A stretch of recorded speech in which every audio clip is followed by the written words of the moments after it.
7:59, 7:59, estamos empezando esta nueva hora de noticias, ya son las 8 en punto, ahora sí, 8 en punto en todo el territorio.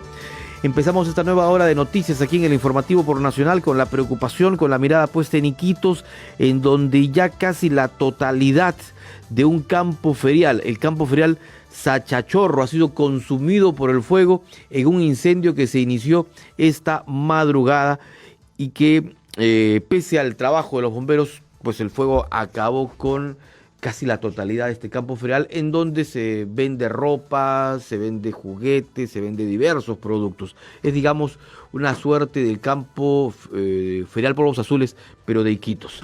Bueno, vamos a ir de inmediato, porque en breve tendremos señal oficial con el aniversario de la Policía Nacional, que por cierto hoy celebra 31 años de creación. Nuestro saludo a los valerosos hombres y mujeres que visten el uniforme de la Policía Nacional del Perú. Bueno, en las últimas horas, a través del diario El Comercio, se hizo pública una información respecto a lo que significó el último día de gestión del presidente de la República, Martín Vizcarra, como gobernador regional de Moquegua, y presuntas infracciones que se habrían cometido justamente en el marco de su gestión.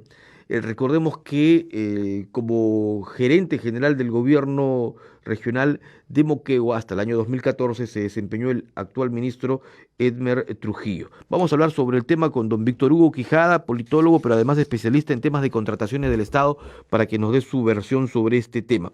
Doctor Quijada, buenos días, bienvenido a Nacional. ¿Cómo estás, Ricardo? Buenos días y un saludo a todos nuestros oyentes a nivel nacional. Bueno, hubieron desembolsos de 41 millones de soles para la construcción del hospital de Moquegua en el último día de gestión del presidente Vizcarra como gobernador, decía yo, de Moquegua. Pero se hicieron de manera fraccionada. Se ha cuestionado que se haya utilizado este mecanismo. Hay quienes han calificado inclusive desde algunos medios de comunicación o algunos políticos como una suerte de pitufeo.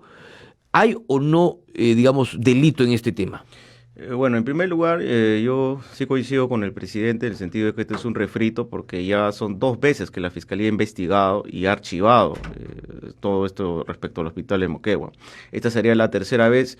Lo segundo que tendría que mencionar es que el informe de Contraloría establece responsabilidad funcional y quizás penal en 14 funcionarios, de los cuales no está comprendido ni el presidente ni el ministro Trujillo. No, eso es lo segundo. Es decir, en ningún lado se menciona. Ahora, lo tercero que debo mencionar es que de los documentos que yo pude revisar, en ninguna parte firma, el presidente no firma, no aparece su nombre. El que sí, de alguna manera, sí firma solamente la aprobación del adicional de obra, del adelanto de obra, ha sido el ministro Trujillo, pero hay que recordar que dentro del Estado se individualizan las responsabilidades. Cada quien responde por sus actos. ¿Era necesario la firma de este adelanto del pago para evitar la paralización del hospital de Moquegua? Sí, porque ahí hay un tema de competencia y está regulado en el reglamento de organización y funciones, que en este caso el gerente regional es quien aprueba. Ahora, la norma de contratación pública vigente de aquel entonces establece, y la actual también, establece que los adelantos de obra o de materiales, o llamados adelantos directos también, sí se pueden dar, está regulado en la ley y puede ser hasta el 30% del monto del contrato. Y eso es una práctica común, no solamente en la contratación pública, sino también en la contratación privada, donde el Estado, en este caso, adelanta un dinero para que se compren materiales o bien para que se inicien los plazos de obra. El contrato se firma en diciembre de 2013, pero es hasta el 30 de diciembre de 2014 que la obra estaba prácticamente paralizada. 1, porque no se saneaba el terreno que se entregó en esos días. 2, porque el tema, no había recursos. Era una obra cofinanciada, donde una parte era el UNOPS y el otro era, el porcentaje era del gobierno regional. Es hasta el 30 de diciembre que recién se firma este convenio entre el Ministerio de Salud y en este caso el gobierno regional. Ojo, UNOPS es un organismo de Naciones Unidas, para que la gente lo entienda un poquito. Así es, es un organismo de Naciones Unidas, porque como era una obra de más de 140 millones, requería pues intervención, una donación extranjera, pero se aplicó la ley de contrataciones para la licitación. Ahora, el procedimiento se dio de manera regular, se adjudicó, se firmó el contrato, dentro del plazo legal se pidió, o sea, la empresa pidió el adelanto, es decir, hasta el momento no hay ninguna irregularidad y se desembolsó, bueno, se aprobó, de acuerdo a lo que establece la norma, no precisa que tiene que ver todo una tramitología, como lo han indicado algunos especialistas, basta solamente el requerimiento, el calendario y la factura, y un informe previo que existe, que están adjuntados en el informe de auditoría,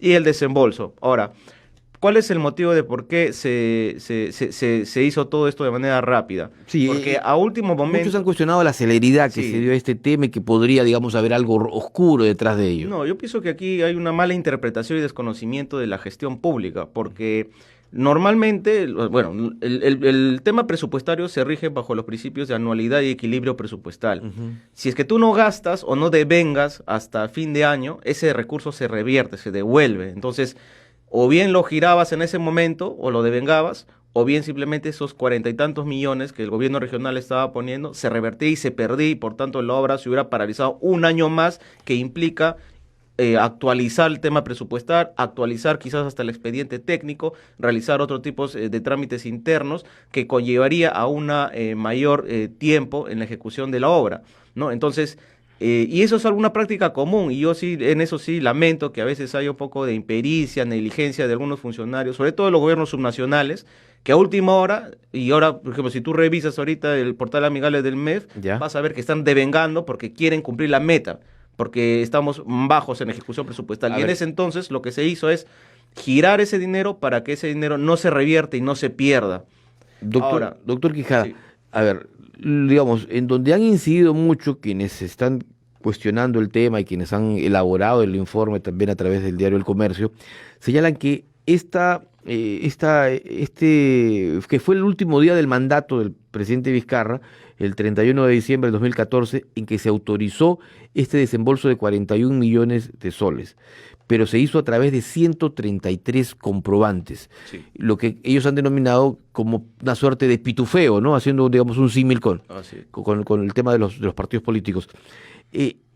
¿Se puede hacer, digamos, este pago fraccionado en 133, digamos, comprobantes, como en este caso? Bueno, yo lamento de que hablen de esa manera porque también implica un desconocimiento total. En aquel entonces estaba vigente una directiva del BCR Ya. que establecía de que en este caso, pero para hablar de fraccionamiento en contratación pública primero, con un paréntesis, es respecto al contrato, al objeto contractual. No tiene nada que ver con los pagos ni con los giros. Eso es lo primero. Lo segundo, de que en ese entonces estaba vigente una directiva del BCR que establecía que el monto máximo de giro del Estado era de 310.000 soles. Solo se pagó una factura, que es la factura que adjuntó el consorcio. El hecho de que se hayan pagado en varias partes, porque lamentablemente en lo que es gastos del Estado, giros o transferencias de dinero, en el Estado existe un sistema que se llama el CIAF, Ujú. que no es como nosotros que podemos a la mano o transferir de tu cuenta. Ahí hay todo un procedimiento técnico que se tiene que seguir, y si el sistema por defecto no te permite girar más de 310.000 soles por pago, simplemente pues ese es el motivo de por qué se hicieron varios pagos fraccionados. Usted tiene mucha razón, hay gente que desconoce cómo se manejan los recursos Por públicos. supuesto, ¿no? Ahí- A ver, nosotros acabamos de estar, por ejemplo, en CADE, y para que yo pueda tener, digamos, en caso los periodistas que trabajamos en medio del Estado, podamos cubrir una información o hacer un viaje, necesitamos tener partidas a través del CIAF. Si el Así es. CIAF no aprueba, Exacto. digamos, mis viáticos, yo no puedo tener recursos. No es que si haya plata en la caja de la radio, del canal, ¿no? Es decir, en el Estado tiene que haber primero un, digamos, pedido al CIAF.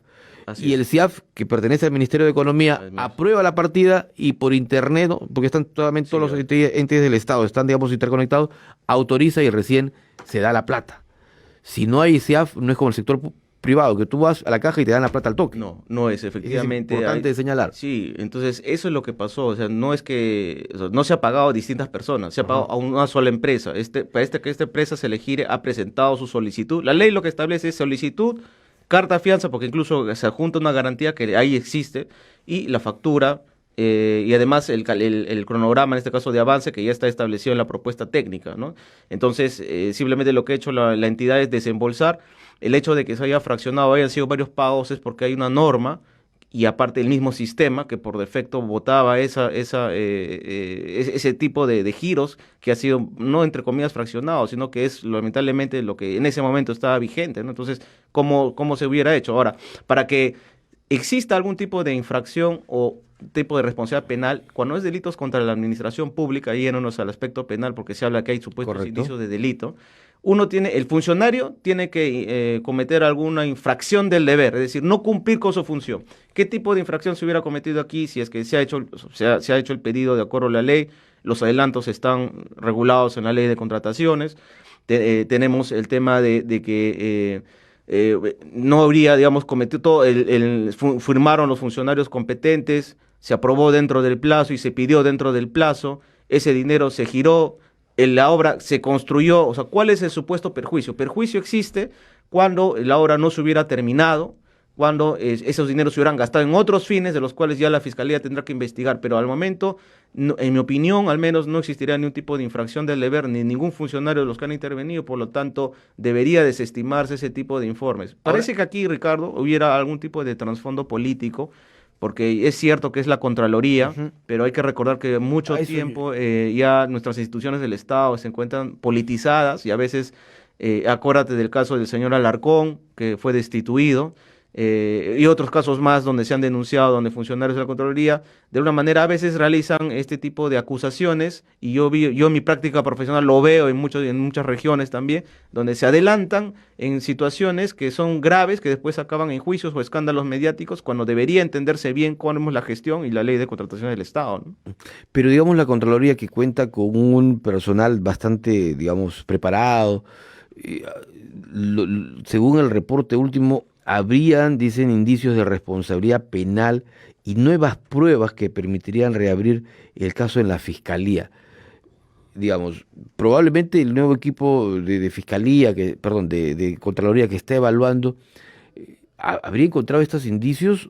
O más que nada lo que buscaría es una suerte de curarse en salud y volver a, a buscar que se evalúe por tercera vez esta investigación o este caso. Bueno, yo lo voy a reiterar, es un refrito. Efectivamente existe un informe de Contraloría, que lo cual tiene que implicar alguna investigación preliminar por parte de la Fiscalía, porque ese informe está concluyendo de que hay responsabilidad administrativa y supuestamente penal.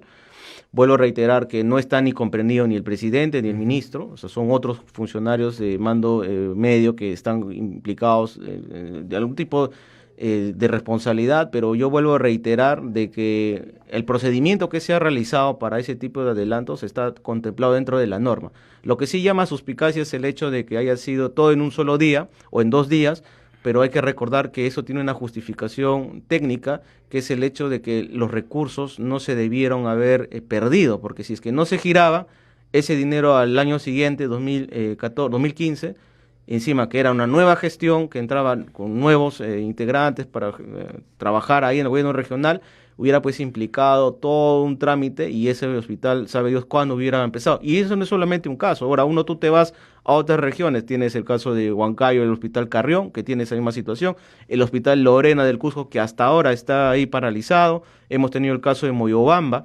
Entonces, sí existe un problema de por qué a veces estos trámites se hacen a última hora, porque a veces hay mala coordinación, y eso sí hay que llamar la atención de los gobiernos subnacionales con el gobierno central, porque lamentablemente, como tú hace un momento ya lo mencionaste, si es que no se pide permiso al MEF, si es que no se interactúa con el MEF, no hay giros, no hay dinero, no hay aprobación ni siquiera si es que uno va hacia atrás de inversión, de expediente técnico, entre otros. Entonces ahí a veces ocurre una mala información que a última hora hace después que ocurran estos retrasos. Ahora, volviendo al tema de la responsabilidad, es cierto que se puede investigar nuevamente.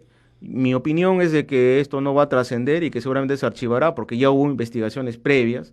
Incluso ahí se puede cuestionar el tema legal de que eso ya ha sido cosa decidida, pero bueno, si se hablan de nuevas pruebas, nuevos indicios, aquí lo que la Fiscalía tiene que valorar es que si hubo o no hubo infracción del deber, y hasta el momento yo no he revisado que algún funcionario haya firmado o haya realizado alguna acción fuera de sus competencias, porque las competencias están bien definidas en la ley, Ricardo. El tema va también, de acuerdo a la publicación, porque se habría favorecido a una empresa del Club de la Construcción, a ICSA concretamente, ¿no? Bueno, en ese entonces hay que recordar que no se sabía de la existencia del Club de la Construcción. El señor que actualmente o fue ministro en ese entonces no era ministro, el señor Kuczynski no era presidente. Es más, el mismo presidente es quien denunció en el Congreso de la existencia del Club de la Construcción. Yo pienso que aquí se le quiere dar una connotación política de sensacionalizar, de poner esto un poco amarillo en la prensa para tratar, pues, parece que de una manera perjudicar la gestión. Yo pienso que debe verse esto de manera objetiva y de informar lo que es correcto, ¿no? Si es cierto que si hubo algún tipo de irregularidad, de repente pues los responsables, porque dentro del Estado las responsabilidades se individualizan, no tiene nada que ver de repente el mismo presidente que no ha intervenido directamente en ningún tipo porque uno paga la culpa de lo que firma, se atribuye la responsabilidad de lo que hace, ¿no? Yo creo que la gestión se ha realizado dentro de lo que establece la norma, ¿no? No hubo pitufeo, como dicen. El pitufeo no tiene nada que ver porque la ley de lavado de activos, para lo que es pitufeo, implica, el Estado no puede pitufiar para empezar, ¿no? El Estado jamás en la vida, porque el Estado se baja por el principio de legalidad y todo lo que hace es dentro del marco de la ley y la ley general de presupuesto. El pitufeo es una figura penal en el cual uno de alguna manera trata de insertar dinero fraccionado, es decir, dinero al sistema bancario o al mercado, a la economía, a través de, por ejemplo, aportes irregulares como el caso de Fuerza Popular, ¿no? Y otros partidos en donde se hacen simulaciones legales para insertar ese dinero. Aquí lo que hubo es un pago para comenzar una obra y el Estado jamás va a pitufiar porque el Estado, como vuelvo a reiterar, tiene otro tipo de normativa en el cual se Una basa. pregunta final, doctor Quijada. ¿Qué pasaba si no se hacía ese adelanto de pago hasta el 31 de diciembre, el último día de la gestión de Vizcarra como gobernador de Moquegua? ¿Se paralizaba la obra? Por supuesto, la obra no hubiera proseguido, la obra hubiera tenido, ya hasta ese entonces tenía como un año de retraso justamente por el tema de que no había recursos. Lo segundo que debería decir que ahorita la obra ya existe después de mucho tiempo porque también hubo justamente paralizaciones por el hecho de que no hayan transferencias de dinero en su momento también por una incorrecta gestión, Ministerio de Economía, una mala coordinación, Ministerio de Economía y el gobierno regional. Yo pienso de que acá hay una situación que debería valorarse objetivamente, de que aquí lo que manda es el hecho de que se haya transferido el recurso, y es más, los documentos existen, no hay ningún tipo de indicio de responsabilidad de que han desaparecido los documentos, están los comprobantes de pago, y si es que este dinero no se daba, simplemente ahorita Moquegua no tendría un hospital, ¿no? Correcto. Muchísimas gracias, doctor Víctor Hugo Quijada, politólogo y especialista en Muchas temas gracias, de Ricardo. contrataciones del Estado, por sus explicaciones. Muy gentil como Muchas siempre. gracias. Muy buenos días. Son las 8:16. Antes de ir con el deporte, solo un datito, ¿eh? Solo un datito. Nos alcanza la Municipalidad de Jesús María que un dato. Mañana 7 de diciembre a las 7 de la noche en la Concha Acústica del Campo de Marte, la obra teatral Frozen, una aventura musical basada en la película de Hollywood. Hay cupo para 500 espectadores. Es preferible que vayan los papás con sus niños y el ingreso es completamente gratuito. Así que una buena alternativa cultural gratuita para el fin de semana y previo a la Navidad. 8:17.